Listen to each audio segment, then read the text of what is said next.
Guys guys रुक जाओ, थोड़ा सा रुक जाओ, आप लोग को दिखाएंगे अभी না এখন তোমাদেরকে দেখাবো ছট পূজার ঘাট। তো চলো কেমন কাজ হচ্ছে। গাইস দেখো এখানে কয়েকদিন আগে পুরা জঙ্গল ছিল, আজকে পুরাটাই পরিষ্কার করে ফেলেছে আর এটাই হবে আমাদের ছট পূজার ঘাট। তো গাইস দেখতে পাচ্ছ কত জঙ্গল ছিল, একদম সম্পূর্ণ পরিষ্কার করে দিলি। গাইস দেখতে পাচ্ছ পুরোটাই একদম ঘাট কমপ্লিট করে ফেলেছে আর পুরো জঙ্গল ছিল, জঙ্গল একদম ক্লিয়ার দেখো একদম পুরোটাই ক্লিয়ার দেখাচ্ছে।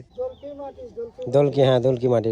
গাইস ফাইনালি আমাদের ছট পূজার ঘাট কমপ্লিট হয়ে গেছে আর অনেকে এসেছে, অনেকে কাজ করছে। গাইস ওই সাইডে দেখো বাদর গুলা নাচতেছে, বাদর বাদর গুলা লাফাচ্ছে কেমন করে দেখো, পুরোটাই ঝাকাস। এই সাইডে তো বেশি যাবে না, না এই সাইডে প্রচন্ড জল আছে না। এই জঙ্গল গুলা কে কাটলো আজকে? তোমরা কাটছো এই জঙ্গল গুলা?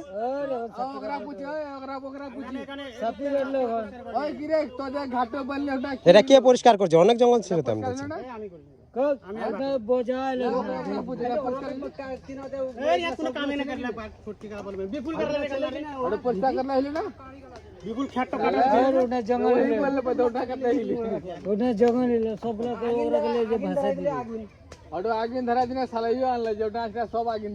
হ্যাঁ আরসিটিভিতে হবে, এখানে যারা যারা ঘাট করছে তারা তো নিজেরাই পরিষ্কার করবে, এটা তো তাদের দায়িত্ব না। আর কিছুতে কয়দিন আগেই আসছিলাম, এটা পুরা জঙ্গল ছিল এই রাস্তাটায়।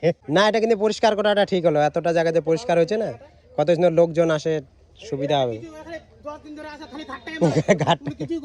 উপরে এখনো পরিষ্কার করেনি না ভাই। সেটাই হচ্ছে শিয়ালিমনি আমাদের মেশিন ঘর, আর এখান থেকে যত জমি চাষ হচ্ছে সম্পূর্ণটাতে জল দেওয়া হয়। গাইস দেখতে পাচ্ছ এদিকেও ঘাট বানানোর কাজ স্টার্ট হয়ে গেছে এবং চলছে। এদিকের মাটিটা একটু কাঁচা কাঁচা আছে।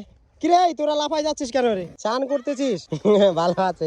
গাইস দেখো এখানের ঘাটটি খুব সুন্দর হয়েছে আর ওই সাইডে করেছে কিছু ঘাট। আর আগেই বললাম ওইদিকে কিছু ঘাট দেখালাম। ওইদিকের মেন মানে আগে মনিটা ছিল এই সাইডে, এখন চলে গেছে ওই সাইডে। তো ঘাটের জন্য ওই সাইডটা এখন অনেকটা জল হয়ে গেছে, ওই জন্য এই সাইডটা কিছু করতে হচ্ছে। ওখানে হালকা জল রয়েছে আর ওই সাইডটাতে কিছু হালকা জল আছে, ওখানে হচ্ছে ঘাট।